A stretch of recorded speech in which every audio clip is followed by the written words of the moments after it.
Attorney general तो कहते हैं कि 16 जो तंजीबात थी वो फौजी हैं, वो मुसल्लह होते हैं, हथियार चलाना उनका पेशा है, लेकिन उन्होंने रिस्ट्रेंट किया। इससे ये बयान अगर कह दिया कि गोली क्यों नहीं चलाई, ये बयान वहाँ पे गोली चलवाना चाहते हैं फौज से। ये देखो कयूम सिद्दीकी, तुम फौजी अदालतों को सपोर्ट ना करो, ये छोड़ दो, ये अच्छी बात नहीं है। मैं अपनी बात करता हूँ, मेरा क्या है, मौक़िफ़ क्या है।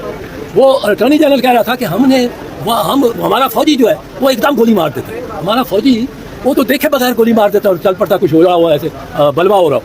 तो मैंने कहा मेरा मतलब कि आपने इतने देर रोक क्यों रखा। तो फिर मंसूबा ये साबित करता है कि कोई मंसूबा था, कुछ तो था जो बाइस से ताखीर भी था, कुछ तो है जो बाइस से ताखीर भी है, कोई तो रोकने वाला इनका कौन सा हाथ रोक रहा था। चीफ जस्टिस ने भी कहा कि एहतजाज साहब मुझे आपकी इस बात का दुख हुआ है, पाकिस्तान चाहते हैं कि पाकिस्तान की अफवाज जो है वो अवाम के तहफ़्फ़ुज़ के लिए हैं। और मैं जो अटॉर्नी जनरल का कयूम सिद्दीकी फौजी अदालतों की हिमायत करना छोड़